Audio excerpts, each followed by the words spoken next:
función del sistema cardiovascular. ¿Qué lo relaciona? ¿Qué? ¿Qué es lo más común que uno relaciona? ¿Qué les dice el sistema cardiovascular? ¿Nada? Corazón y sangre. Ya, corazón y sangre. Ahí tenemos algo importante. Hay sangre de por medio que nos va a servir para qué cosa la sangre. Transportar oxígeno. Ya, eso, para transportar oxígeno y en general nutrientes. ¿Y para dónde lo llevamos? ¿A los tejidos? Hacia los tejidos, ¿ya? Y los tejidos lo van a utilizar para el metabolismo y van a generar residuos metabólicos que también tenemos que eliminar. Por lo tanto, nos va a servir el sistema cardiovascular para movilizar nutrientes y los desechos metabólicos. Eso es la función más conocida y más importante del sistema cardiovascular. ¿Se acuerdan de alguna otra que está relacionado con algo bien similar a esto? ¿Alguien se ha cortado? ¿De qué forma? Sí. Y afortunadamente no han tenido ninguna infección ni ningún problema que haya generado complicaciones médicas. Lo cual significa que ante un daño, primero hubo una reparación. Al tema de las plaquetas, dice usted. El tema de las plaquetas, pero también, ¿qué evita que nos enfermemos? Que si me corto se me infecte la mano. Anticuerpos. Los anticuerpos y la respuesta inmune en general. Y todo eso es movilizado a través de nuestra sangre para llegar a los lugares que se produjo el daño. Pero hay algo que es menos relacionable, o que quizá ustedes todos lo hemos experimentado sin asociarlo directamente al sistema cardiovascular. Ayer hacía frío. Hoy también. La termorregulación. Cuando uno hace frío, miren su cara, está pálida. Si hace mucho calor o están realizando un ejercicio, su cara cambia de color, se vuelve colorada, se ruboriza. Y eso es un ejemplo muy evidente de la actividad cardiovascular porque acaban de producir un cambio en el flujo sanguíneo local hacia su piel. ¿Ya? Y eso es súper importante, la termorregulación. Y eso nos va a permitir también demostrar que el sistema cardiovascular tiene una particularidad que lo diferencia levemente a lo otro. Los cambios fisiológicos del sistema vascular ustedes los perciben. Alguien vino corriendo porque dijo voy atrasado, apurado o apurado. ¿Cómo era su frecuencia cardíaca? Alta. ¿Su corazón latía suavecito o latía fuerte? O cuando se asustan, se asustan. Aquí en Concepción nos gusta que tiemble. Si se pone a temblar, van a sentir una aceleración de su corazón, pero su corazón también va a latir más fuerte. Esos son efectos cardiovasculares muy potentes que tienen un objetivo y que los vamos a ir analizando durante todo este módulo. Por lo tanto, ustedes son conscientes de esos cambios, ¿ya? A diferencia de otros órganos que funcionan de manera más silenciosa. Y lo que estamos describiendo principalmente son las funciones de transporte y distribución, de eliminación de los productos, pero también los mecanismos homeostáticos. Y ustedes en las primeras clases tienen que haber escuchado que la homeostasia es el concepto más importante en fisiología, porque lo que buscamos es mantener la homeostasis, la mantención del medio interno. Y eso implica regular su temperatura, pero también mantener el equilibrio y la composición de los líquidos corporales. Ustedes, por ejemplo, si en este momento están consumiendo un café, té, lo que sea, una hierba, eso va a producir un efecto y va a ser eliminado posteriormente por los riñones. Pero el riñón no está conectado con el estómago, sino que es absorbido hacia el sistema, hacia la sangre, distribuido hacia los riñones y de ahí es eliminado. Por lo tanto, nuestro sistema cardiovascular permite mantener esa composición porque transporta todos nuestros elementos hacia los riñones, pero también permite controlar el flujo hacia los distintos tejidos para priorizar alguna situación que sí lo merite. Por lo tanto, toda la composición, si ustedes beben agua, pasa hacia la sangre. Si ustedes no han bebido agua, está siendo recuperada el agua desde el filtrado, que lo van a ver en renal, y se devuelve hacia el corazón, o sea, la circulación. Por lo tanto, va a ser clave para la mantención de los equilibrios corporales. Y también el ajuste a los aportes de oxígeno y nutrientes en las distintas situaciones. Actualmente ustedes están sentados, tranquilamente. ¿Cómo se imaginan que es su metabolismo? ¿Va a ser alto o bajo? Bajo. Bajo, un metabolismo bajo. Pero si tienen que salir corriendo y mantenerse corriendo 30 minutos, ¿qué le va a ocurrir a su metabolismo? Va a aumentar. La demanda de oxígeno y nutrientes va a aumentar. Por lo tanto, vamos a necesitar que la función cardiovascular aumente para suplir ese aporte adicional. Y eso lo vamos a ver como una necesidad de aumentar el flujo sanguíneo. ¿Ya? Nuevamente, después ustedes descansan, el sistema cardiovascular recupera su actividad basal. Por lo tanto, es algo que está cambiando constantemente según la demanda que ustedes presenten en el momento. ¿Cómo produce todos estos efectos? La versión más simplificada del sistema cardiovascular es que tenemos estos componentes que son el corazón como bomba impulsora, los vasos sanguíneos como una red de distribución y almacenaje de la sangre. ¿Cuántos litros de sangre tenemos? En promedio, obviamente. ¿Les suena? ¿Qué valor de sangre tendrán? ¿Tendremos 1 litro? Yo creo que Más, po. Más, Son ¿cierto? 60. ¿Tendremos 10? más. No, no, son. No tanto. No, ya. Unos Tenemos 7. alrededor de 5 litros de sangre. 5 litros de sangre, lo cual no es para nada menor. ¿Ya? Distribuido en todos nuestros vasos sanguíneos. Y vamos a ver que la distribución es asimétrica. No están todos los vasos conteniendo la misma cantidad de sangre. Y por un tema de tiempo y porque lo ven en otros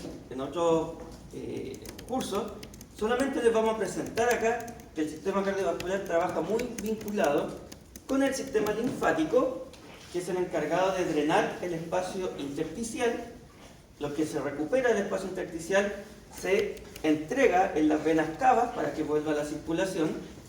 Y el sistema inmune, que es el que mencionábamos como parte de una respuesta ante posibles patógenos o daños que hayan ocurrido en el tejido. De ello no vamos a hablar nuevamente en este tema. Veamos este esquema.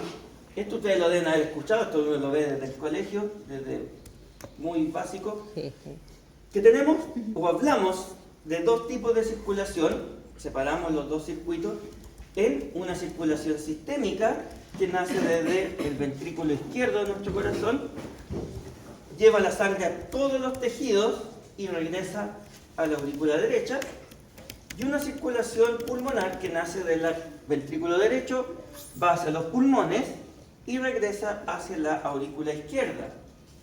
Y la pregunta, que no tiene nada de capcioso, para que no se cuestione la respuesta, ¿qué circuito tiene un mayor volumen de sangre? El sistémico, ¿ya? No tiene ningún misterio. El sistémico es mucho más grande. De hecho, si analizamos los porcentajes, que no es para que se lo aprendan ni mucho menos, corresponde al 84% de la sangre total, se ubica en la circulación sistémica, dejando el 16% para la circulación pulmonar, que es este 9% y ese 7% del corazón. Sin embargo, sí viene una pregunta que es bien importante. ¿Cómo se imaginan ustedes que es el flujo sanguíneo en ambos sistemas? Igual, perfecto. Tiene que ser igual, porque nuestro corazón no tiene la capacidad de almacenar sangre. Por lo tanto, siempre estos dos circuitos están en equilibrio entre sí. Y es un equilibrio dinámico. Si uno aumenta su flujo, el otro aumenta su flujo. Y viceversa, porque ambos circuitos están conectados en serie. ¿Ya? Así que su flujo es constante. Y vamos a hacer un adelanto, un spoiler de varios minutos. Y le adelanto que el flujo sanguíneo es alrededor de 5 litros por minuto. 5 litros por minuto. En reposo, en estas condiciones, ustedes, por ejemplo, si le midiéramos flujo, deberían tener alrededor de 5 litros por minuto. En el ejercicio, ¿a cuánto creen ustedes que puede aumentar? A 7.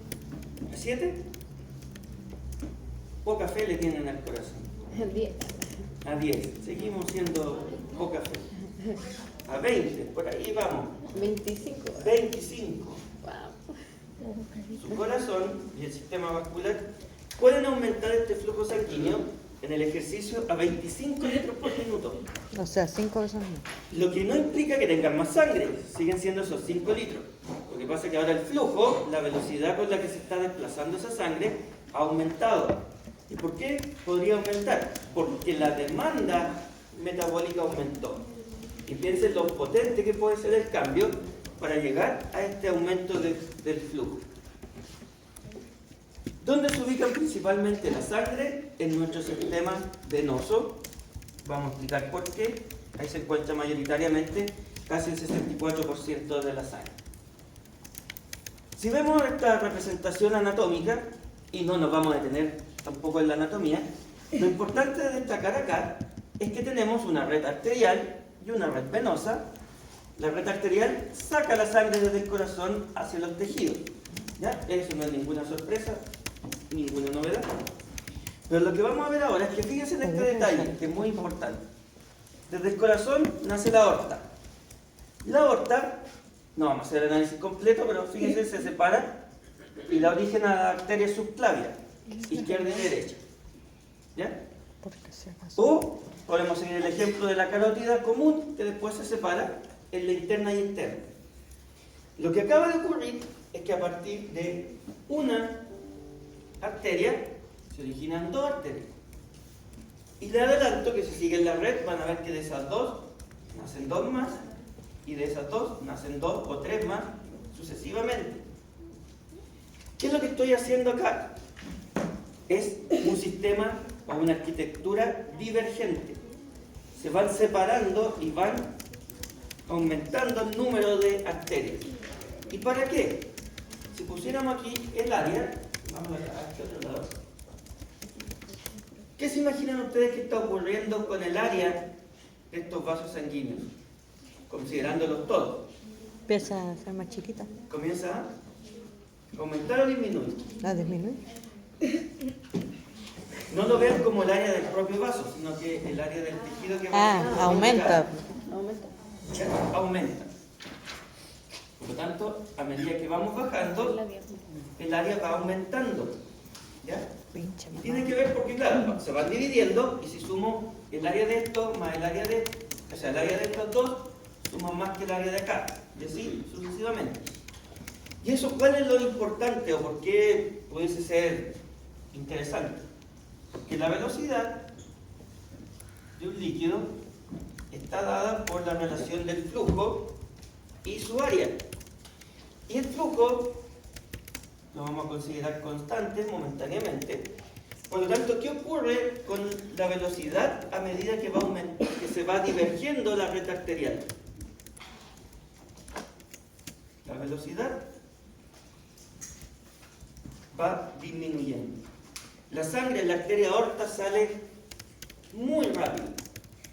Después, a medida que va avanzando por la red arterial, que va divergiendo, se va frenando, va disminuyendo su velocidad. ¿Y por qué creen ustedes que tiene que disminuir su velocidad? ¿Hacia dónde se dirige? ¿La velocidad de qué? De la sangre. ¿Por qué tendrá que frenar la sangre? Porque podría ser anecdótica. ¡Qué fome! Frena. ¿Pero para qué? ¿Hacia dónde va esa sangre? Va hacia los tejidos. Por lo tanto, necesitamos que en los tejidos la sangre pase lento para que haya intercambio con los tejidos. Y eso ocurre a nivel de los capilares, donde la velocidad es mínima. Imagínense, llegamos hasta los capilares, hubo intercambio y ahora tenemos que volver hacia el corazón, lo cual lo vamos a hacer a través de la red venosa. Y si la red arterial es divergente, ¿cómo va a ser la red venosa? Convergente. En el lado venoso tenemos el efecto contrario, donde nuestras venas, ustedes lo analizan anatómicamente, se van juntando entre sí. ¿Qué estamos haciendo con el área? No estamos Estamos disminuyendo, lo cual genera que ahora la velocidad aumente. De esa manera permitimos que nuestra sangre retorne hacia nuestro corazón. ¿Cómo son estos vasos estructuralmente? Pese a lo que uno puede pensar, son iguales en términos estructurales. Tienen las mismas 3 capas, tanto las venas como las arterias. La diferencia es la proporción de cada una de estas estructuras. Pero en general podemos reconocer 3 capas. Una túnica interna, que es la que está más profunda en el vaso sanguíneo, que es la que está en contacto con la sangre, y que su primera capa corresponde al endotelio. Y como es un endotelio de un vaso sanguíneo, se le llama endotelio vascular. Viene acompañado de una membrana basal y una lámina interna elástica de tejido conectivo. Y esas 3 estructuras forman la túnica interna. Posteriormente viene la túnica media, que es una capa de músculo liso ordenado de forma concéntrica y una lámina elástica externa. Y aquí viene un tema muy importante. Si tenemos un vaso sanguíneo y su músculo liso se ordena de forma concéntrico, ¿qué creen ustedes que pasa cuando este vaso sanguíneo se contrae? Este músculo esquelético, músculo liso, perdón, se contrae. Disminuye su tamaño, lo que genera que disminuya el radio. Y fíjense en este detalle. Si yo contraigo un vaso sanguíneo, disminuye su radio. Y si yo relajo el músculo liso, aumenta su radio, su diámetro. Esto, que se ve tan sencillo, es lo que ocurre para poder controlar el flujo sanguíneo local. Esto intercambiando contracción o relajación del músculo liso, yo puedo controlar el flujo sanguíneo hacia un determinado sector de nuestro organismo. Si yo tengo frío, se genera contracción del músculo liso, que se llama vasoconstricción, para que el flujo sanguíneo en nuestra piel sea menor. Y si hace mucho calor, estoy haciendo ejercicio, genero vasodilatación para que llegue más sangre a la piel y haya más intercambio con el ambiente. Por lo tanto, este músculo liso es tremendamente importante.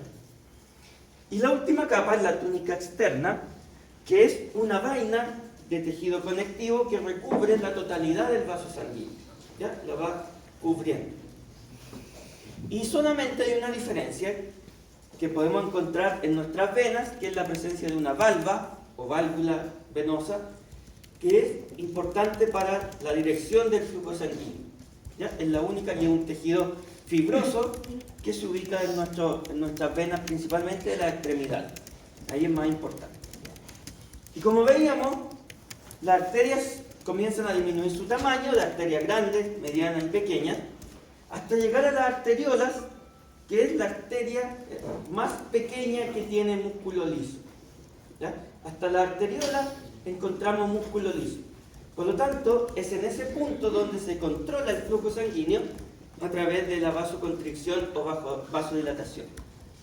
Desde la arteriola nace la red capilar, que posteriormente converge en una vénula y da origen a una vena que cada vez va a aumentar de tamaño. Venas pequeñas, medianas, grandes, hasta llegar a nuestra vena cava. ¿Ya? Aquí vemos un ejemplo más específico de lo que estábamos hablando, de una red capilar, donde la sangre pasa por una arteriola, entra en esta red capilar y genera la irrigación de este tejido. Sin embargo, hay momentos en que necesitamos redireccionar el flujo y evitar que pase por la red capilar completa, lo cual se hace a través de un verdadero bypass.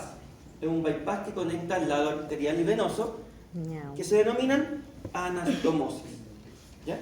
Eso genera que la sangre pase directamente desde la arteriola, por esa anastomosis, hacia la vénula y impide el paso hacia la red capilar completa.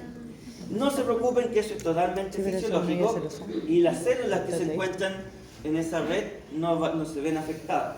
Es una disminución del flujo momentáneo. Y veamos qué es lo que ocurre en nuestro corazón. Nos vamos a detenernos en la anatomía, ustedes ya la conocen.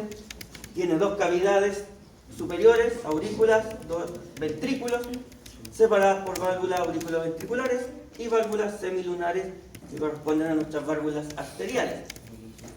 Lo que quería detenerme en este punto es que, fíjense en el esquema, que es bien representativo de lo que ocurre en nuestro corazón, y vamos a ver que hay un tejido, un endocardio que recubre las cavidades, el epitelio, y hay una capa de miocardio. ¿Se acuerdan? Miocardio, ¿qué era mio? De músculo. Este es el músculo cardíaco. Viene con tejido conectivo también, las capas de epicardio y pericardio. Pero fíjense específicamente en el miocardio. ¿Qué lado de nuestro corazón tiene un miocardio más desarrollado? El izquierdo. El izquierdo. ¿Izquierdo o derecho? El izquierdo. El izquierdo. Nuestro ventrículo izquierdo tiene un mayor grosor de la capa de miocardio. ¿Y por qué se imaginan que puede pasar eso? Para que se pueda contraer, al momento de contraerse, sacar toda la sangre. Sí, es que los dos ventrículos tienen que sacar la sangre. Ahí tenemos la respuesta. Porque el ventrículo izquierdo tiene que mandar la sangre hacia todos los tejidos. Y está trabajando a una mayor presión. Esto es muy similar a lo que en algún momento vieron en el músculo esquelético. ¿Mayor presión o menor presión, dijo? Mayor presión tiene el sistema. Imagínense que tiene su brazo izquierdo que tiene que levantar pesas. Y el brazo izquierdo va a levantar 10 kilos. Y el brazo derecho va a levantar 1. Mírenlo un mes después. ¿Cuál va a estar más desarrollado? El izquierdo, porque ha trabajado con una oposición mayor. ¿Ya? Y eso genera que en nuestro sistema cardiovascular pase lo mismo. El ventrículo izquierdo se desarrolla más porque requiere mayores presiones para expulsar la sangre hacia nuestras arterias. ¿Ya? Por eso se hipertrofia. Y eso es una hipertrofia fisiológica. Lo otro que es importante mencionar, que en este sistema existen una diferencia funcional en términos de la arteria y vena. Como la vena cava trae la sangre desde todos los tejidos, es muy pobre en oxígeno. Llega a la aurícula derecha, pasa al ventrículo derecho y sale por la arteria pulmonar, produciendo que la arteria pulmonar sea nuestra única arteria pobre en oxígeno. La arteria pulmonar va hacia ambos pulmones, se produce el intercambio y la sangre regresa desde los pulmones por las venas pulmonares que traen sangre enriquecida de oxígeno. Por lo tanto, son las únicas venas de nuestro organismo que tienen un alto contenido de oxígeno. Y ellos desembocan en la aurícula izquierda. Y ahí sigue el circuito hacia el ventrículo izquierdo y la arteria aorta hacia los tejidos. Por lo tanto, es una diferenciación funcional. En el sistema, la circulación pulmonar, el contenido de oxígeno está invertido entre las arterias y las venas. ¿Ya? Eso es bien importante. Y veamos qué es lo que ocurre con nuestras válvulas cardíacas. Aquí la imagen se giró, el lado izquierdo está a este lado, lo que nos muestra que la válvula auriculoventricular izquierda corresponde a la válvula mitral o denominada también bicúspide. Mi corazón hace tucún, tucún, común de mitral.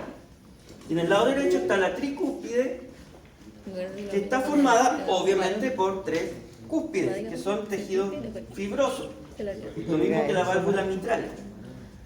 Fíjense en el detalle.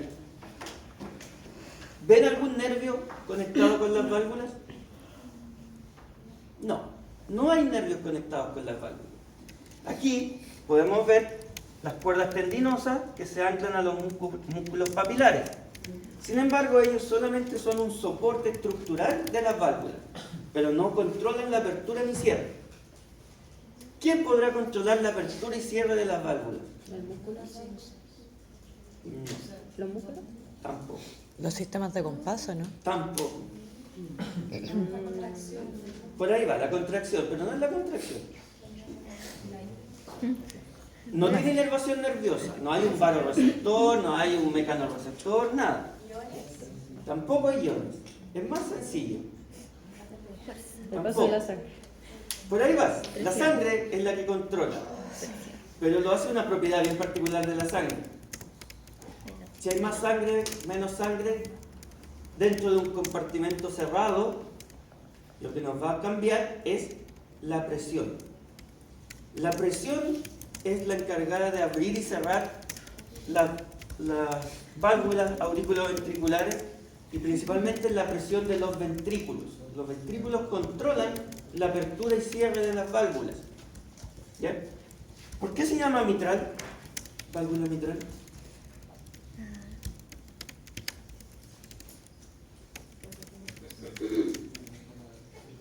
Porque tiene forma de qué cosa? De mitra. ¿Y qué es la mitra?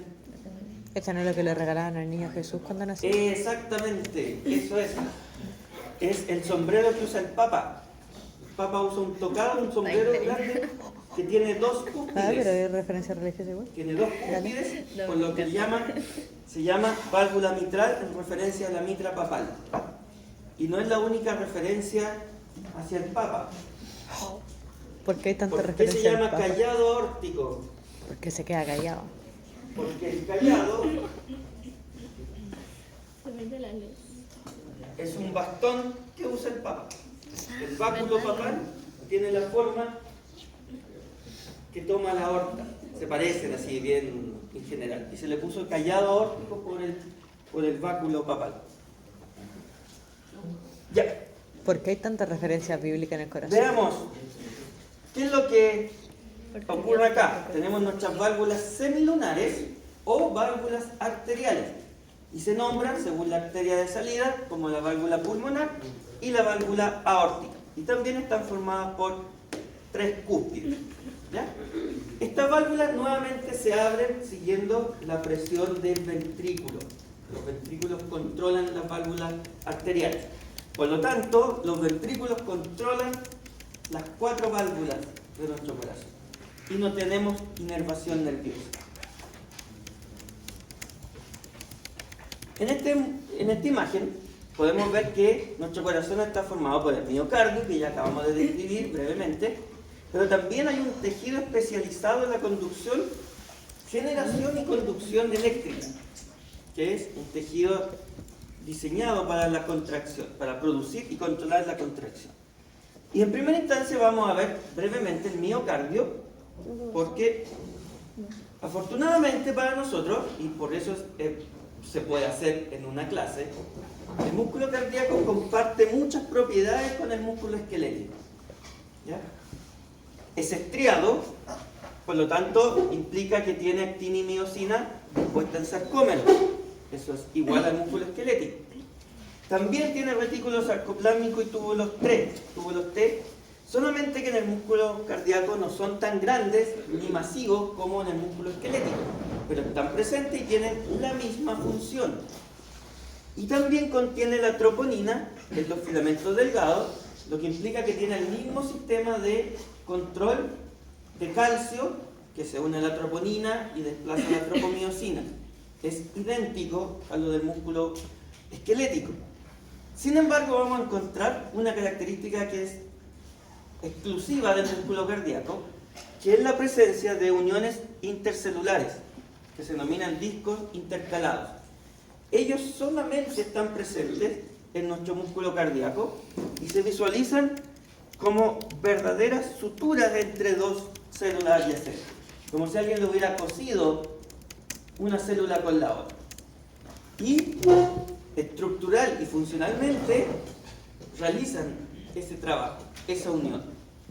Aquí podemos ver lo que les mencionaba anteriormente. Tenemos nuestro sarcómero, túbulo T, el retículo sarcoplásmico más pequeño. Si esto fuera el músculo esquelético, esto era gigantesco. Sin embargo, sigue almacenando calcio, sigue siendo su función principal. Y tenemos una gran cantidad de mitocondrias, porque sin mitocondrias no producimos ATP, y un músculo sin ATP queda contraído. Y eso ustedes lo han conocido en su músculo esquelético cuando uno se acalambra. El calambre es cuando nos quedamos sin ATP y la actina queda unida a la miosina. Eso en nuestro corazón sería fatal. Sería un paro cardíaco, corazón contraído. Por lo tanto, hay una gran cantidad de mitocondrias para asegurarnos que siempre haya un suministro apropiado de ATP. Y aquí vemos el núcleo que está desplazado y los discos intercalados. Que si le hacemos un acercamiento a estos discos, vamos a ver que en realidad están formados por dos estructuras. La primera es el denominado desmosoma, que literalmente es como si ustedes cosieran dos células. ¿Ya? Es una costura más sofisticada con proteínas que se anclan al citoplasma de cada una de las células por esta placa densa, que son proteínas del citoesqueleto. Los filamentos intermedios, que en el corazón corresponden a desmina, y en nuestra piel se encuentra este mismo tipo de uniones formadas por queratina. Así que recuerden, desmina es lo que está aquí en nuestro corazón. Y desde estas placas densas se proyectan glicoproteínas de unión hacia el espacio extracelular, y es ahí donde ellas se entrecruzan y literalmente se unen de manera física, se cruzan entre sí. Y equivale a haber cosido dos células. ¿Para qué creen ustedes que puede servir esa costura celular? ¿Qué podríamos hacer? ¿Para qué será gastar proteína en eso?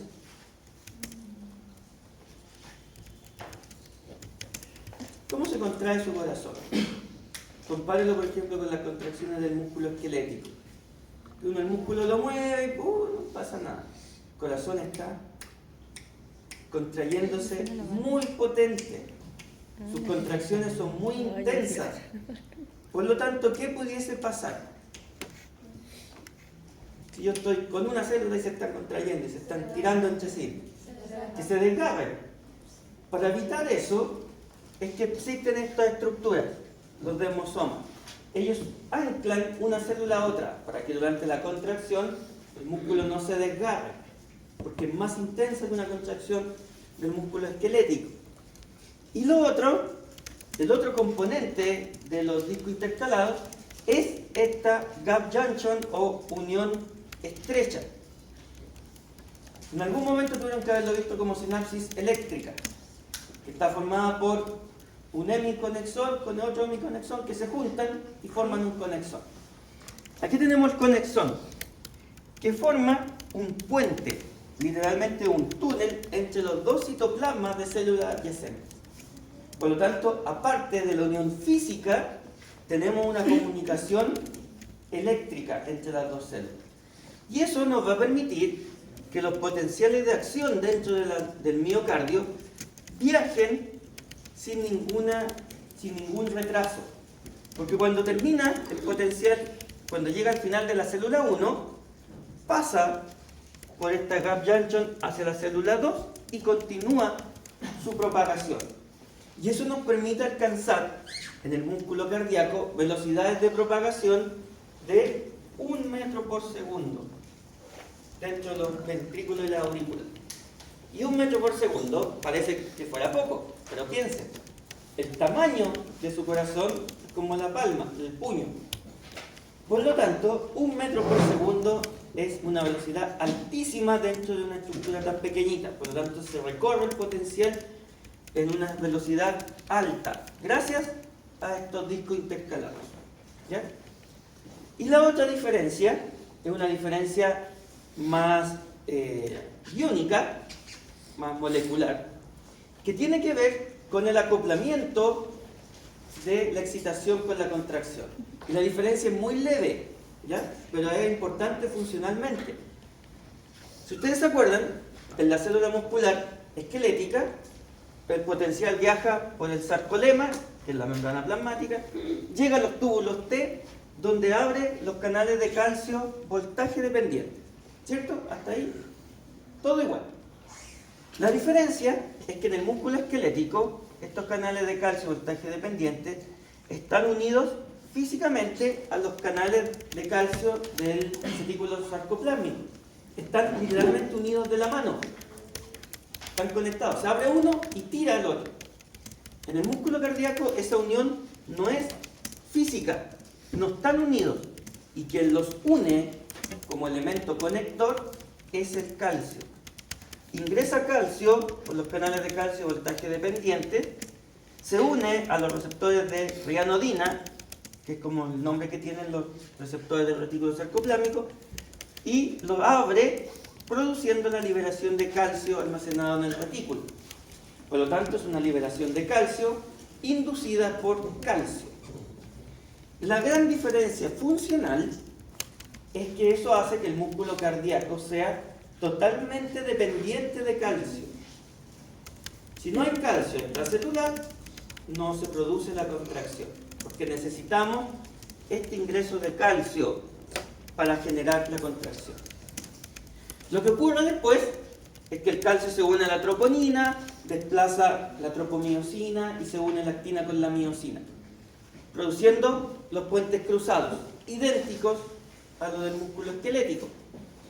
Y después tenemos que producir la relajación del músculo cardíaco, porque su corazón se contrae y se relaja, y lo hace súper rápido. Por lo tanto, ese calcio que aumentó intracelularmente tiene que disminuir. Y para eso tenemos dos opciones. ¿Qué podríamos hacer con el calcio? Que es lo que hay que pensarlo como si fuéramos células. ¿Qué hacemos con ese calcio?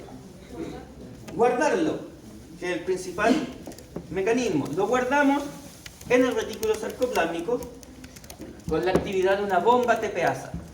Esa bomba se llama cerca, con S. Y aparte de guardarlo, ¿qué alternativa tengo? No, el calcio no lo podemos degradar. Más fácil. ¿Sí? Ya se cerró. Y si lo quiero disminuir la concentración, ya lo guardé, pero todavía me queda. ¿Qué podemos hacerlo? Lo pateamos, lo echamos hacia el extracelular. Por lo tanto, el segundo mecanismo es sacarlo a través de un cotransportador sodio-calcio y lo sacamos hacia el espacio extracelular.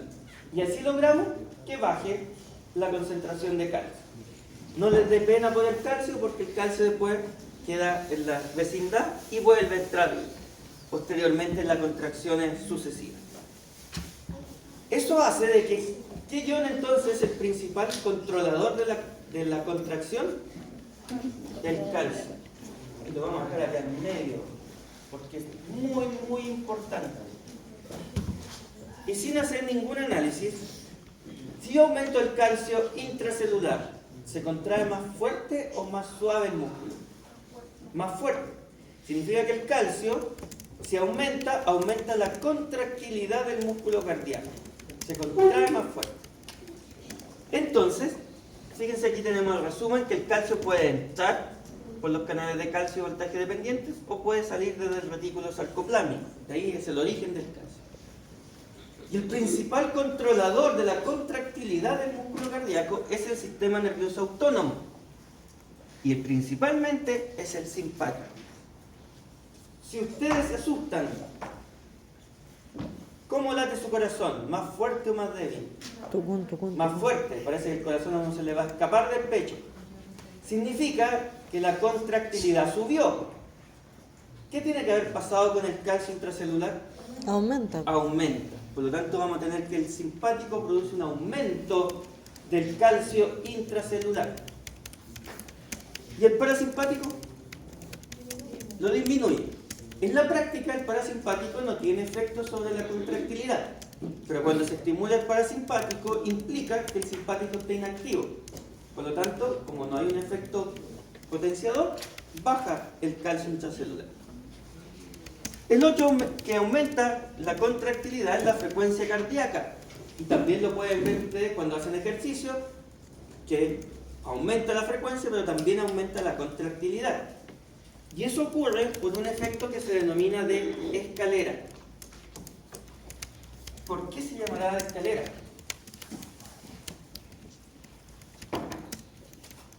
Cuando la frecuencia cardíaca es baja, el calcio sube y posteriormente baja. Sube y baja. ¿Ya? Si la frecuencia cardíaca es baja. Si yo acelero el corazón, la frecuencia cardíaca va a aumentar. Comienza a recuperar su concentración Pero viene el segundo estímulo y le dice, no, hay que contraerse de nuevo. Y me acaba de quedar un remanente de calcio dentro del citoplasma, lo cual ahora se suma al paso anterior. Y comienza a ver un incremento del calcio intracelular porque me va quedando un remanente dentro de mi célula, lo cual genera un aumento del calcio intracelular. ¿Y a qué se parece esto? A una escalera. ¿Ya? Por eso se llama un efecto de escalera. Algo muy importante. Si la frecuencia de estimulación es baja, el músculo se contrae y se relaja. Si usted en un músculo esquelético la frecuencia de estimulación es alta, ¿se acuerdan que se podía generar El tétano completo. El tétano. En el músculo cardíaco, ¿se imaginan si se pudiera generar tétano? Sería que ustedes corrieran, se aumenta la frecuencia cardíaca y se muere. un paro cardíaco al suelo. Eso no ocurre, afortunadamente, porque la frecuencia nunca puede aumentar lo suficiente para producir el tétano. Siempre hay espacio para que se produzca la relajación del músculo cardíaco. Y ese seguro que tenemos está dado por los potenciales de acción que vamos a ver un poquito más adelante. Y el último modificador del calcio es un grupo de fármacos que se llaman glicósidos cardíacos, que probablemente pueden haber escuchado la uovaína, o la digital, o la digoxina. Les van a aparecer en algún momento. Se usan muy poco, porque sus efectos secundarios son tremendos. Esos fármacos, glicósidos cardíacos, bloquean la bomba sodio y potasio. Y bombas sodio y potasio hay en un montón de partes.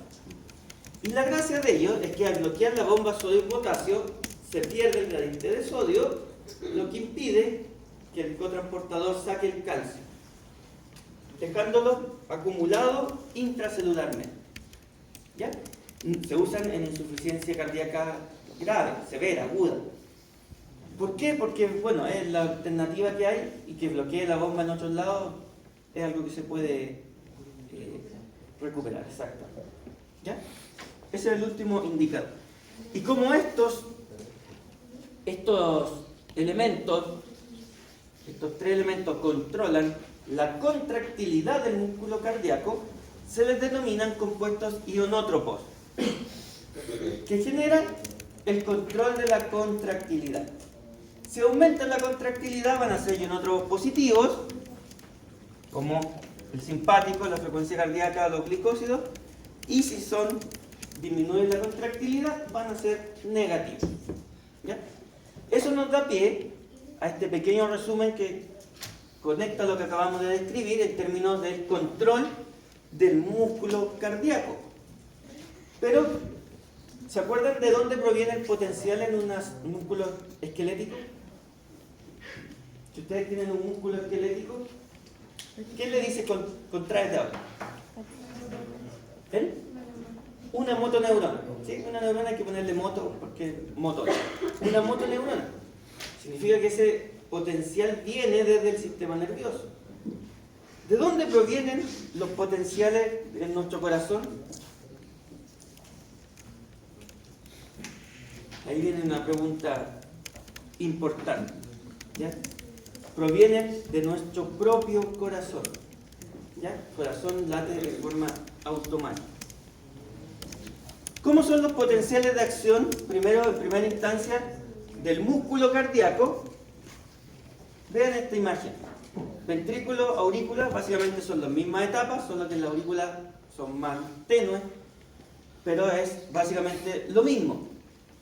Se produce depolarización, y lo podemos ver en esta imagen de acá. ¿Quién produce depolarización? ¿Qué ion produce depolarización? Sodio. Ningún cambio acá. Tenemos sodio.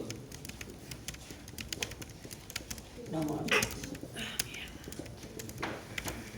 Tenemos el potencial, tenemos aquí entonces que es sodio. Después, si ustedes se fijan en un potencial de una neurona, que es esta línea negra, debería venir la repolarización, ¿cierto? Y comienza una repolarización. ¿Quién repolariza? Potasio. Pero noten esta diferencia. Comienza a repolarizarse, pero algo pasa, que no continúa la repolarización y se mantiene el potencial depolarizado en una fase que se denomina de meseta, que sería la fase 2. La fase 0, fase 1, fase 2. ¿Qué podrá estar ocurriendo? Tenemos al potasio que quiere repolarizar, pero aparece una corriente de un ion que quiere despolarizar, que es el calcio. Durante la meseta tenemos una competencia entre el calcio versus el potasio. Los dos tienen permeabilidad alta. Por lo tanto, tenemos un ion repolarizante y un ion depolarizante. Por lo tanto, ninguno de los dos vence durante la fase de meseta. Pero, finalmente, el calcio se rinde. Se cierran los canales de calcio y ocurre la fase de repolarización. Hay una hiperpolarización y recuperamos el potencial de membrana en reposo. ¿Qué les llama la atención de estos potenciales? Comparado con una neurona.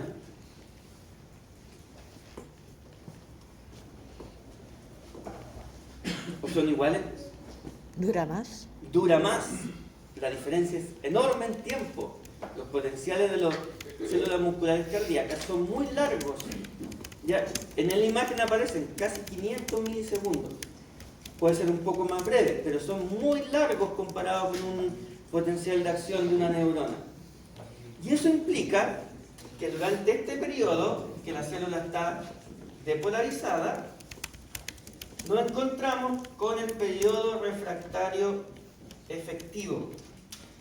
Este periodo refractario efectivo es más largo y esto me asegura que yo nunca pueda estimular el corazón con una frecuencia tan alta que permita generar tétano, porque el propio potencial, al ser más largo, da tiempo suficiente para que se produzca la relajación. ¿Ya? Estos son nuestros seguros, la longitud de los potenciales de acción, que tienen periodos refractarios largos. ¿Ya? Y eso impide el tétano. ¿De dónde proviene la actividad de nuestro corazón? Y aquí veamos una imagen bien bonita, bien, entre paréntesis, esto, nadie tiene, bueno, van a ser futuros odontólogos, no creo que nadie tenga problemas Yo sé. con la sangre. En otra carrera pasó, por eso les pregunto mejor antes de... ¿No? Ya, perfecto. Porque como algo desconocido había una persona de una carrera que al final va a tener que ver sangre y era hematofóbico. Y ver un corazón latiendo no es muy... Como en la canción. Activó algunas fobias. Lo que vemos aquí es un corazón conectado con sus vasos sanguíneos dentro de un envase plástico. ¿Cómo lo cierran? Lo están cerrando y lo están guardando. Es un video promocional de una empresa biotecnológica que desarrolla transporte para órganos. Este corazón va a ser trasplantado en un receptor. Si se fijan, el corazón lo toman, lo mueven y late.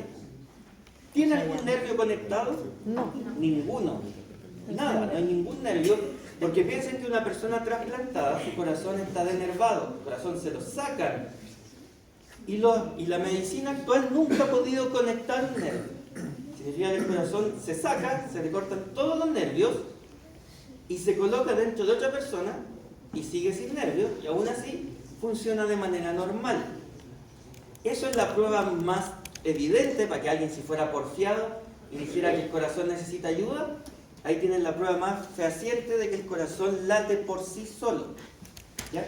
Y ahí le quita un poco el romanticismo, porque el corazón no late por nadie, late por sí solo. No necesita inervación para iniciar la actividad, pero sí es controlado por el sistema nervioso autónomo, para que no confundan esos dos conceptos. El sistema nervioso autónomo es como si fueran los pedales del auto. es un acelerador y freno del corazón. Pero el corazón late de forma independiente.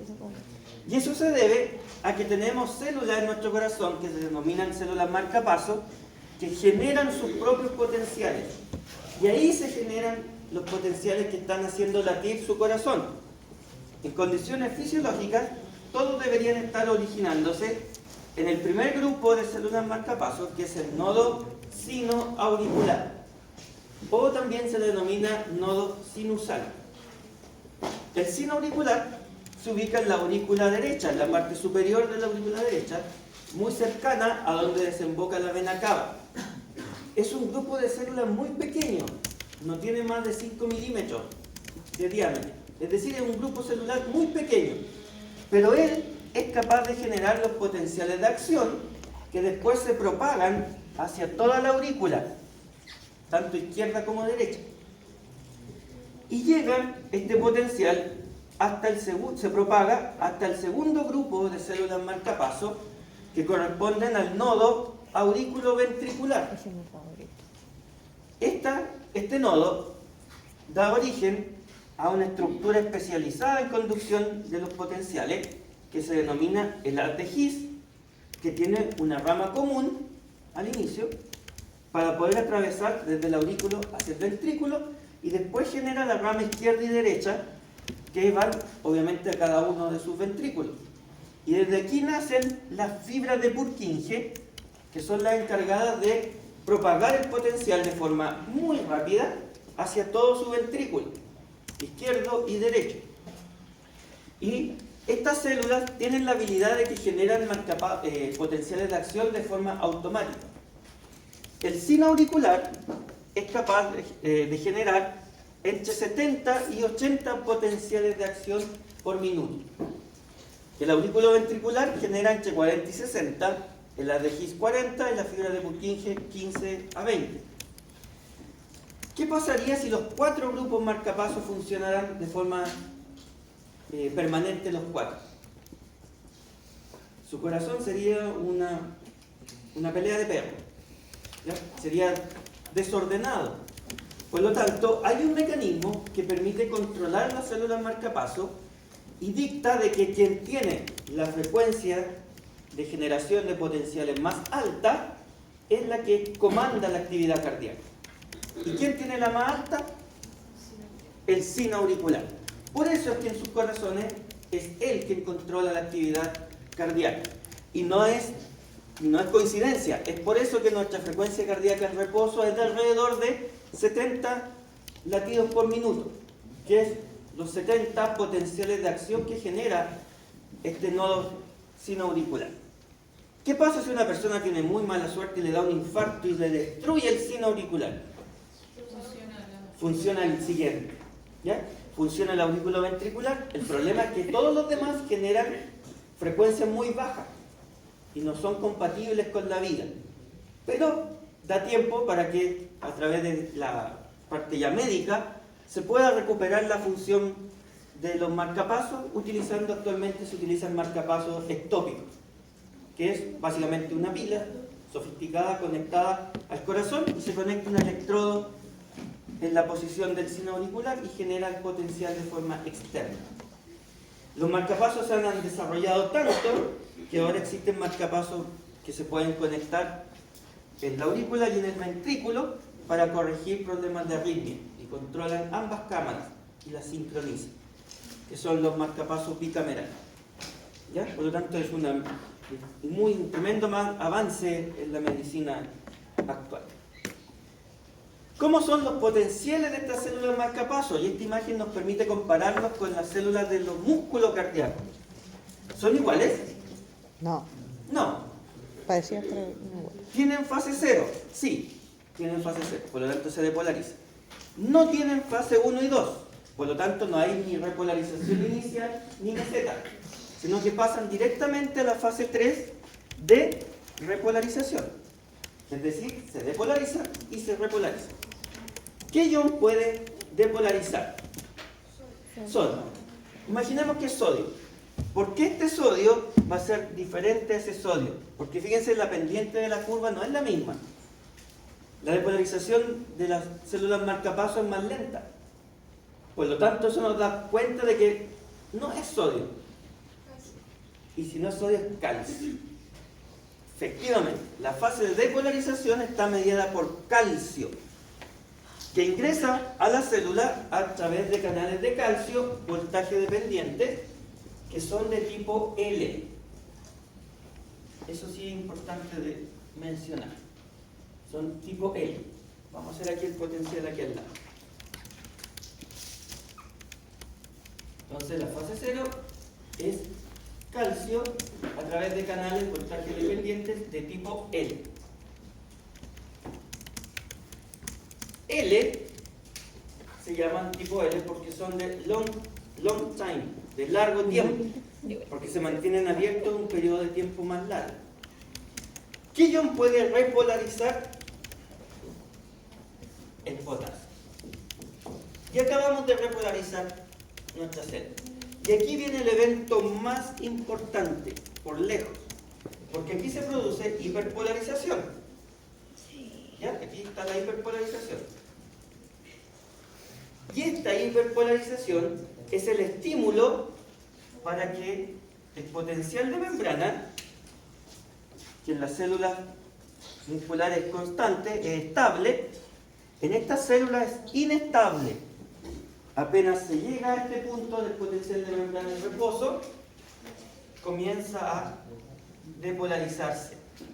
Solo, de forma automática. ¿Qué iones me sirven para depolarizar? El sodio y el calcio.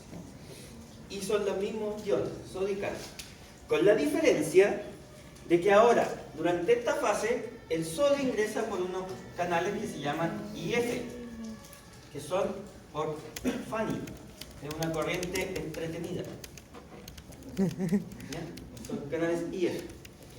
Y los canales de calcio son voltaje dependientes, pero son de tipo T, porque son de apertura transiente, es decir, que se abren y se cierran por un periodo de tiempo corto. Y ellos comienzan automáticamente a depolarizar el potencial de membrana en reposo.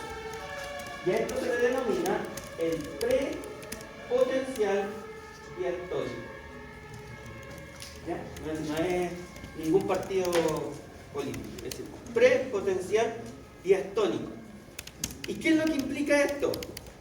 Que cuando se hiperpolariza el potencial 1 es la señal, porque estos canales responden a la hiperpolarización, es la señal para que comiencen a haber estas corrientes depolarizantes hasta alcanzar nuevamente el umbral y se genere el siguiente potencial.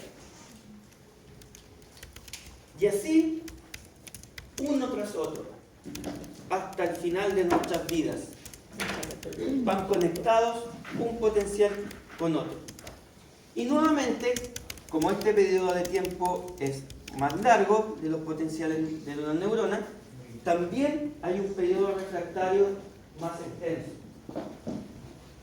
Periodo refractario efectivo, lo que también limita la frecuencia cardíaca. La frecuencia cardíaca no puede ser menor al tiempo necesario para ejecutar el potencial. Eso impide que nuestra frecuencia cardíaca se dispare así como a 200 potenciales por minuto. ¿Qué es lo que vemos en esta imagen? Fíjense cómo se genera el potencial en el sino auricular, se propaga rápidamente hacia las aurículas y pasa hacia el nodo auriculoventricular. ¿Qué ocurre ahí? Se frena. Potencial va súper rápido en la aurícula, 1 metro por segundo, pero en el auriculoventricular se frena. Y posteriormente en el haz de His y fibras de Purkinje y en el ventrículo se acelera nuevamente. ¿Para qué será importante este freno en el aurículo ventricular? No, ahora esto es más de función. Más que se relaje. ¿Qué está ocurriendo? ¿Qué tiene que ocurrir en los ventrículos antes de que se contraigan? Que se llenen, que pase la sangre. Por lo tanto, este freno en el nodo auriculoventricular, le da tiempo al ventrículo de llenarse de sangre antes que el potencial pase hacia el ventrículo y le ordene contraerse. De esa manera, fíjense cómo la actividad eléctrica controla y optimiza la función de bomba cardíaca. Porque primero espera que se llene el ventrículo para estimularlo a que se contraiga. ¿Ya? Y eso es un elemento vital para su función. Aquí es donde se origina la arritmia, cuando se descoordina este sistema de paso y se desconectan las aurículas con los ventrículos, o se comienza a ver la que ustedes tienen que haber escuchado, la fibrilación. En la fibrilación los potenciales se originan de forma anormal y rápida a nivel de la aurícula, cuando una fibrilación auricular, o una fibrilación ventricular, que son ondas erráticas, descontroladas. ¿Y cuál es el problema de eso? Que no permiten que el corazón se llene, que salga la sangre de manera apropiada. Por lo tanto, ¿qué harían ustedes en esas circunstancias? Exactamente. Hay que resetear el sistema. Y es un sistema eléctrico. Por lo tanto, le aplico una electricidad externa. ¿Para qué? Y fíjense en el detalle, que no es menor. Cuando yo le aplico electricidad a una persona, a una intensidad correspondiente, obviamente, lo que yo hago es depolarizar todo. Ordeno una depolarización. Y eso genera que todo el corazón se depolarice y le doy la oportunidad al sino auricular de recuperar su actividad. Y comienza él nuevamente a generar los potenciales. Eso es lo que, en términos muy sencillos, que lo pueden ver en los seminarios posteriormente, es lo que hace un desfibrilador automático. Esas que están en todos lados ahora. Porque la fibrilación es reversible dependiendo del tiempo en que se aplica como la terapia, podríamos llamar, el tratamiento externo. Y genera un reseteo de la actividad eléctrica de nuestro corazón. ¿Quién controla la frecuencia cardíaca? No es sorpresa, el sistema nervioso autónomo. Y el parasimpático, la mayoría de nosotros en estos momentos estaríamos bajo su control, que es quien controla la frecuencia cardíaca en reposo. ¿Ya? Y genera una bradicardia, una disminución de la frecuencia cardíaca. ¿Y qué es lo que hace el simpático? Lo contrario, que es una taquicardia, un aumento en la frecuencia cardíaca. Y aquí tenemos que separarlo de lo que es una taquicardia fisiológica, de lo que es una taquicardia patológica. Si ustedes están corriendo y llevan corriendo 1 hora y tienen 150, 160 latidos por minuto, es totalmente normal. Si ustedes se asustaron por algún evento que acaba de ocurrir, es normal que la frecuencia cardíaca aumente. Pero si uno está acostado, en reposo, o están sentados viendo una película y tienen 150 latidos por minuto, ahí no hay una correlación con los estímulos. Y eso sí puede ser patológico. Apreté de nuevo. Esa es la tabla de resumen de lo que acabamos de escribir, de cómo se controla la actividad cardiovascular. Un paréntesis, que es también para cuando uno se le olvidan hacer las cosas. Recuerden que el simpático, su neurona postganglionar, libera noradrenalina.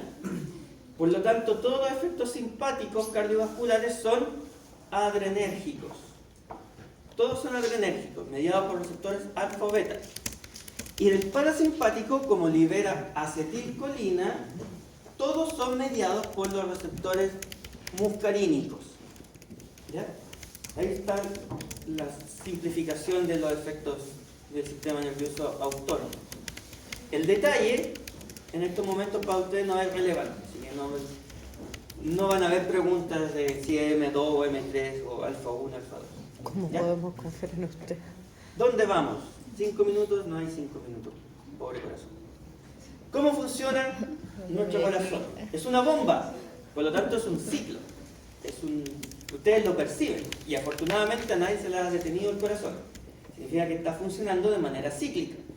Es lo que se denomina el ciclo cardíaco, que es una alternancia entre etapas de sístole, que es cuando el músculo se contrae, y etapas de diástole cuando el músculo se relaja. Durante la fase de contracción es el momento en que, piensen, si yo tengo una botella y la aprieto, es el momento de contracción, ¿qué sale? ¿Qué le ocurre al líquido? Sale. Por eso que las etapas de sístole son las fases de vaciamiento, cuando la sangre sale de las cavidades. Y la fase de diástole, que es cuando están relajados, es la fase de llenado. Esto también es bien importante por un tema de las presiones.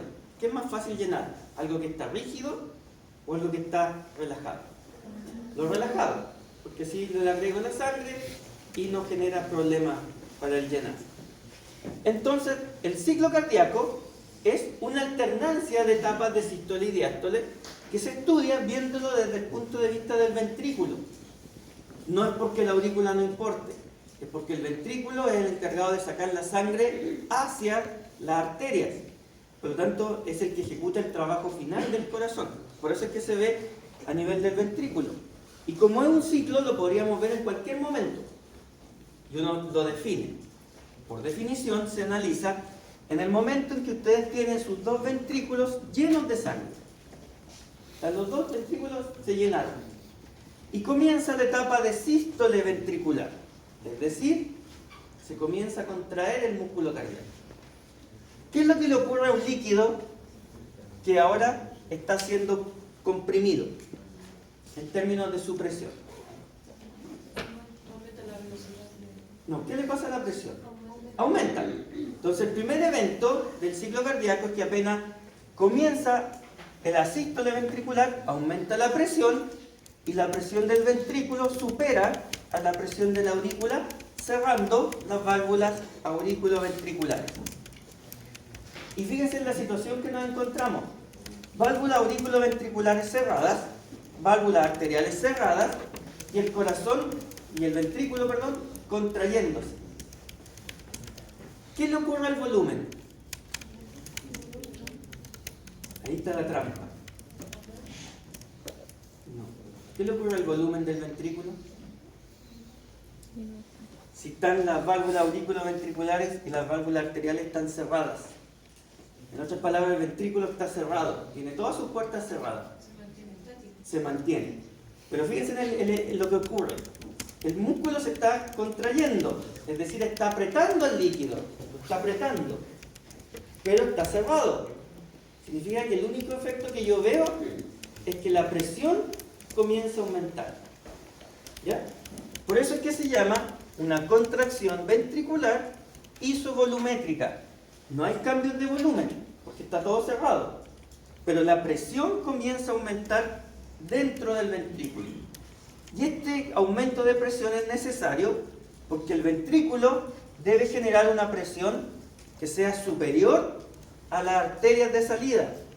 Porque en el punto en que el ventrículo izquierdo supera la presión de la aorta y el ventrículo derecho supera la presión de la arteria pulmonar, las válvulas pulmonares se abren, dando origen a la fase de expulsión ventricular.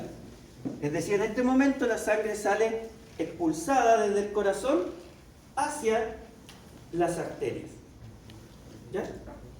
Sigue contrayéndose, por lo tanto la presión sigue aumentando, alcanzando los valores máximos que se pueden detectar durante la sístole ventricular. Y la sangre sale hacia la arteria. ¿Qué le pasa a la sangre que llega a la arteria? ¿Se queda ahí o no? No, se va. Lo cual genera que el ventrículo ahora comienza a vaciarse de sangre. Nunca queda vacío, pero la sangre se va. ¿Qué creen ustedes que va a pasar con la presión dentro del ventrículo? Disminuye. Porque ahora la sangre se está yendo y el ventrículo se está quedando sin sangre. Y a eso le sumamos que comienza su etapa de relajación, de diástole ventricular. Por lo tanto, el ventrículo se relaja y se le fue la sangre. ¿Qué le ocurre a su presión dentro del ventrículo? Comienza a bajar. Y baja, baja, baja, hasta el punto en que la presión del ventrículo es menor a la presión de la aurícula, lo cual abre las válvulas auriculoventriculares. ¿Se fijan ahí? Ahora el ventrículo controla la apertura de las válvulas. Me salté la primera parte, ahora me acordé. Cuando el ventrículo comienza a disminuir su presión, lo primero que se cierran son las válvulas arteriales, porque el ventrículo, la presión del ventrículo es menor a la presión de las arterias y se cierra. Y sigue bajando, bajando, bajando hasta que se abren las válvulas auriculoventriculares. ¿Cómo está la aurícula en estos momentos? Están llenas de sangre. Y le acabo de abrir la puerta. Esto es como si hubiéramos 1000 personas en esta sala. Y se abren las dos puertas. ¿Qué es lo que ocurre? Una salida rápida desde la cavidad.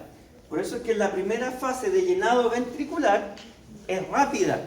Apenas se abren las válvulas auriculoventriculares, la sangre pasa rápidamente hacia los ventrículos.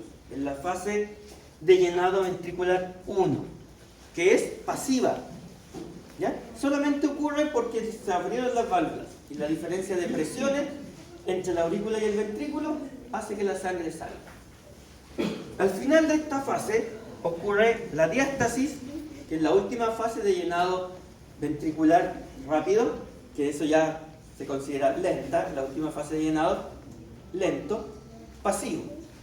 ¿Ya? Y posteriormente viene la contracción de la aurícula, que es la que termina de aportar la última proporción de sangre hacia los ventrículos. ¿Y qué tenemos ahora? Los ventrículos llenos de sangre, ¿cierto? Y podemos volver a repetir el ciclo. Y se reinicia el ciclo con la sístole ventricular y así sucesivamente durante cada uno de sus latidos. Esto es lo que estamos percibiendo cada vez que uno dice está latiendo el corazón. Y es tanto así que nuestro sistema cardiovascular y nuestro corazón específicamente es tan intenso su contracción que genera los denominados ruidos cardíacos. Aquí vamos. Ahí va a poner el tucún, tucún, tucún. Y si es que nos acompaña aquí la tecnología, No la acompaña. ahí está. Tenemos dos ruidos. Onomatopéyicamente se le ha denominado un tono bajo lu y el segundo más corto y agudo du. Son nuestros ruidos cardíacos. Y los dos ruidos cardíacos provienen del cierre de las válvulas cardíacas. Para que vean la magnitud del cierre, no es se cierran despacito. No, se cierran de manera intensa. Tanto que uno las puede escuchar desde la parte exterior de nuestro tórax. Ya uno no puede escuchar sus propios ruidos porque no puede girar tanto el cuello. Pero si ustedes se acercan a otra persona van a sentir estos ruidos cardíacos. El primero es el ruido del cierre de las válvulas auriculoventriculares al inicio de la sístole ventricular.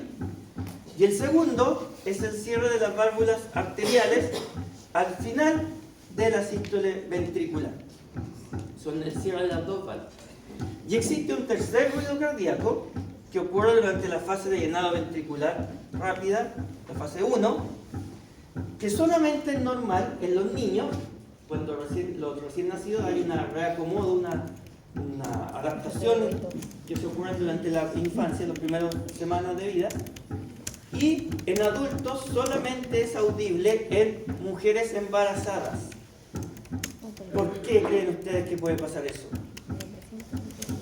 ¿Qué le pasa a una mujer embarazada en términos vasculares? Aumenta su... Tiene más sangre. Por lo tanto, su corazón se llena con más sangre. Y eso genera que el ventrículo se dilate. Y eso suena. El embarazo le genera una gran carga cardiovascular a la madre. Y hablemos de que aumente el volumen, lo cual genera el riesgo de que aumente su presión. De ahí que una de las patologías más comunes es la preeclampsia, que es un aumento en la presión arterial. ¿Ya? Y eso por la carga extra que le genera a la madre el embarazo. Y el cuarto ruido, ojalá nunca lo escuchen porque siempre es patológico. Y es el ruido al final de la fase de llenado, cuando la aurícula se contrae y eso empuja la sangre hacia el ventrículo. Si el ventrículo está hipertrofiado y a la vez rigidizado, suena como cuando ustedes tiran agua hacia una pared. Y es un ventrículo rígido, lo cual obviamente es patológico. Ya, por eso nunca deberían escuchar ese cuarto ruido cardíaco. Y eso nos da pie a que nuestro corazón mantiene un ritmo cardíaco continuo, que está asociado a la salida de sangre desde el ventrículo. Entonces fíjense que aquí está la fase de diástole. ¿Qué es lo que ocurría durante la fase de diástole? Se llena, ¿cierto? Se está llenando el ventrículo. Por lo tanto, hay un volumen que se denomina volumen telediastólico, que es el volumen al final de la diástole. Y ese volumen telediastólico es cuánta sangre llenó nuestros ventrículos. Posteriormente ocurre la sístole ventricular, donde el corazón se produce la sístole y la sangre sale expulsada, Amigo, literal los ves. lo que genera el volumen sistólico, que es el volumen expulsado. Pero ese volumen expulsado es muy difícil de medir porque se va posteriormente hacia la arteria. Pero después de la sístole, cuando finaliza la sístole, queda un volumen de sangre dentro del ventrículo, que se denomina volumen telesistólico, que sería volumen al final de la fase de sístole. ¿Y cómo podría calcular ese volumen sistólico? La recta, ¿cierto? Lo que se llena, volumen telediastólico, menos lo que me queda después de la sístole. Eso me va a dar el volumen sistólico, que es uno de los indicadores de la función ventricular. ¿Cuántos imaginan que es un volumen sistólico, entre comillas, normal?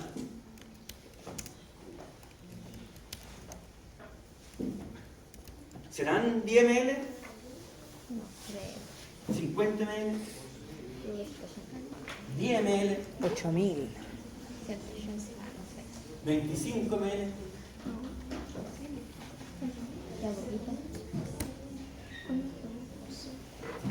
Deje de trolear, profe. Díganos. Un volumen sistólico promedio en reposo de alrededor de 70 ml. Le tienen poca fe a su corazón. 70 ml. Fíjense, 70 ml no es un volumen menor. Y eso sale expulsado cada vez que su corazón se contrae. Para poder analizar la contractilidad del músculo cardíaco, se ha desarrollado una fracción de eyección. En otras palabras, aunque está la definición técnica ahí, lo que me indica esta fracción de eyección es qué porcentaje de la sangre que llenó el ventrículo fue efectivamente expulsada hacia las arterias. Por eso es que se obtiene de la relación entre el volumen sistólico, que es lo que sale, dividido por el volumen telediastólico, que es con lo que se llenó. ¿Cuánto creen ustedes que es una fracción de eyección normal? ¿Qué porcentaje de la sangre que llena el ventrículo sale hacia las arterias? 80% dicen por aquí. Eso es tenerle confianza al corazón. 80. ¿Todos de acuerdo? Y es normal que uno piense que son valores altos, pero aquí viene lo otro. No es tan alto.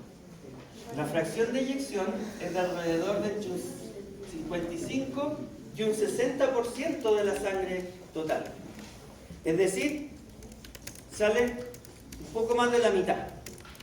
Y eso no tiene nada de patológico y tampoco le genera un trauma a la sangre que queda dentro del ventrículo, porque es expulsada en la siguiente contracción. ¿Ya? Por lo tanto, el ventrículo nunca se vacía de sangre, sino que queda un remanente dentro de su estructura. Y el gran indicador de la función ventricular es el gasto cardíaco, que también se le denomina trabajo cardíaco. ¿Cuál es el trabajo del corazón? Bombear sangre, ¿cierto? Ese es el trabajo del corazón. Por lo tanto, no es de extrañar que el gasto cardíaco se defina como el volumen de sangre que es expulsado por una unidad de tiempo, y normalmente por minuto, para no tener valores tan grandes. Esa es la cantidad de sangre expulsada por minuto y se calcula de la relación entre el volumen sistólico que me dice cuánta sangre sale en una contracción, multiplicado por la frecuencia cardíaca, que me indica cuántas veces se contrae el corazón en un minuto. Por lo tanto, este producto me indica cuánta sangre sale por un minuto. Y adivinen qué corresponde esto. Si es la sangre que sale expulsada desde el corazón por minuto, esto es un flujo. Como se expulsa sangre, es un flujo sanguíneo. Y como proviene desde el corazón y va hacia todo nuestro organismo, corresponde al flujo sanguíneo total, que es los 5 litros por minuto que veíamos al comienzo de la clase. Nuestro gasto cardíaco es de 5 litros por minuto en condiciones de reposo. Y se obtiene porque normalmente tenemos estos 70 ml de sangre en una contracción y tenemos una frecuencia cardíaca de alrededor de 72 latidos por minuto, lo cual me da los 5 litros por minuto en reposo. ¿Qué es lo importante de esto? Que el volumen sistólico depende, ahí dice, de la relación de Franz-Starling, pero ¿qué ocurre si yo aumento el volumen sistólico? ¿Qué le ocurre al gasto cardíaco? Aumenta. Y si yo aumento la frecuencia cardíaca, ¿qué le pasa al gasto cardíaco? También aumenta. Entonces, fíjense, dimos la vuelta, ahora de manera más matemática y con conceptos más grandes, para de nuevo justificar de que si yo necesito un aumento en el suministro de oxígeno, por ejemplo, de los tejidos, tengo que aumentar el flujo. Significa que tengo que aumentar el gasto cardíaco. Y si ustedes corren, ¿qué es lo que le ocurre? Aumenta su frecuencia cardíaca, su corazón late más fuerte, lo que aumenta el volumen sistólico. En conjunto, han aumentado su gasto cardíaco. ¿Bien? ¿Por qué me parece aquí que el volumen sistólico depende o está dado por la relación de Franz-Starling? Porque esto lo controla el propio músculo cardíaco. De nuevo, no hay receptores ni nada, es el propio músculo. Porque vean este detalle. Precarga corresponde al volumen con el que se llena el ventrículo. Sería este eje. ¿Con cuánto se llena? Tenemos una tensión pasiva que es solamente por el estiramiento del músculo. Por ejemplo, tomar su chaleco, si lo estiran poco, genera poca tensión. Si lo estiran alto, genera más tensión. Esta es la curva pasiva. Pero como esto no es solamente un tejido, sino que es un músculo, se puede contraer, lo que genera tensión activa. Y eso es lo que nos va a importar en estos momentos. Vean en este detalle. Si el ventrículo se llena con poca sangre, genera poca tensión, poca fuerza, poca presión. Por lo tanto, va a salir poca sangre. Pero si el músculo se llena con más sangre, el propio músculo va a generar una mayor fuerza de contracción para generar una mayor presión y de esa manera sacar más sangre. Este equilibrio lo hace el propio músculo, y ahí está lo importante, y esa es la relación de Franz-Starling. Es el propio músculo el que es capaz de ajustar con qué fuerza se contrae en base si se llena con más o menos sangre. Porque si llega más sangre, tiene que sacar más sangre. Llega más sangre, tiene que sacar más sangre, por lo tanto tiene que generar una mayor fuerza contráctil para lograrlo, para poder generar una mayor presión. Y eso se denomina la ley de Franz-Starling. Por lo tanto, la precarga es el volumen de llenado. Y la poscarga es lo que se opone. ¿Se acuerdan en el ejemplo del músculo esquelético? La poscarga es si yo levanto una pesa de 1 kilo o de 10 kilos. ¿Quién se opone a la salida de la sangre desde el ventrículo? ¿Qué viene después del ventrículo? ¿Qué? La arteria. Las válvulas son inertes, pero la arteria. Por lo tanto, la poscarga, quien se opone a la salida, son la presión de las arterias de salida. Para el ventrículo izquierdo es la de la aorta, para el ventrículo derecho es la de la arteria pulmonar. Y ahí está la diferencia. La poscarga del ventrículo izquierdo es la presión aórtica, que tiene alrededor de casi 120 milímetros de mercurio. alta presión. La poscarga del ventrículo derecho es la presión de la arteria pulmonar, que tiene alrededor de 40 milímetros de mercurio. Por lo tanto, el ventrículo derecho le cuesta menos sacar la sangre comparado con el izquierdo. Por eso el ventrículo izquierdo se desarrolla más, porque necesita generar una mayor carga. ¿Qué pasa si la poscarga aumenta? ¿Sale más o menos sangre? La poscarga. Si aumenta la poscarga, sale menos, porque la oposición va a ser mayor. ¿Ya? Y podemos definir entonces que el volumen sistólico va a depender de la precarga, cuánto se llena, la poscarga, quien se opone, y la fuerza contráctil, el ionotropismo, la contractilidad del músculo cardíaco. Un guerrero Y siempre por tiene que supuesto estar la frecuencia preparado. cardíaca. Lo que vemos aquí, lo vamos a ver rápidamente, es lo mismo del caso anterior, que si se llena con un volumen pequeño, volumen sistólico es pequeño y el gasto cardíaco es pequeño. Si el volumen aumenta, el gasto cardíaco también va a aumentar. Y aquí está la clave, con lo que estamos ya terminando. Nosotros siempre estamos en equilibrio entre la cantidad de sangre que sale, en la línea morada, pero también con la cantidad de sangre que regresa hacia nuestro corazón, que sería la curva roja. Y siempre estamos en equilibrio entre el gasto cardíaco, lo que acabamos de definir acá, siempre va a estar en equilibrio con el retorno venoso, cómo la sangre regresa hacia el corazón. ¿El corazón trae de regreso la sangre? En teoría no. No participa. De hecho, tenemos dos bombas para que la sangre regrese a nuestro corazón, que es la bomba respiratoria. Yo soy ese. En la respiración, cuando inspiramos, la presión intratorácica baja, lo cual hace que la sangre vaya hacia el tórax. Yo como cuando... Y durante la expiración, la presión aumenta, empujando la sangre hacia el corazón. En el ejercicio ya vimos que el gasto cardíaco aumenta.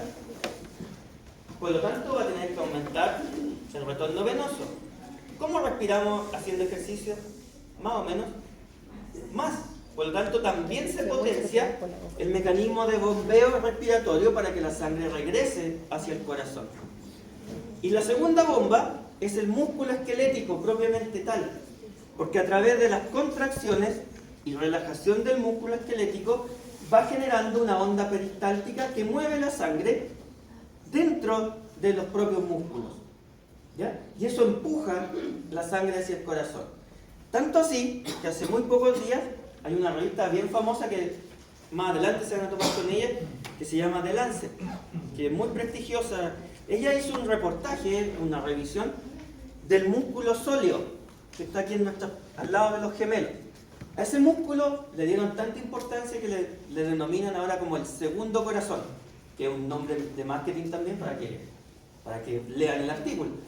Pero demuestra la importancia de la bomba muscular para poder impulsar la sangre desde las extremidades principalmente hacia el corazón, para que pueda volver, incluso superando la fuerza de gravedad. Por lo tanto, ustedes han estado mucho tiempo de pie, eso genera que la sangre se acumule en las extremidades y eso lo podemos compensar con la contracción de nuestro músculo esquelético. ¿Ya? Y las válvulas que nos ayudan a mantener el flujo solo hacia el corazón, ya que por su estructura de la válvula impiden que la sangre retroceda de regreso hacia la extremidad. Estas válvulas, en personas que están mucho tiempo de pie o que tienen alguna patología familiar, se pueden ver alteradas, lo que genera que se inflamen. Y esto es lo que nosotros le denominamos una varice venosa, que es una vena alterada, inflamada, que incluso se puede ver dentro de nuestra extremidad.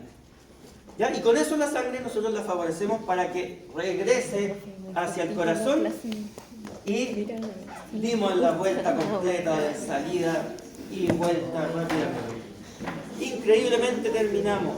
Carlos Felipe Burgos debería ser eterno. Ha sido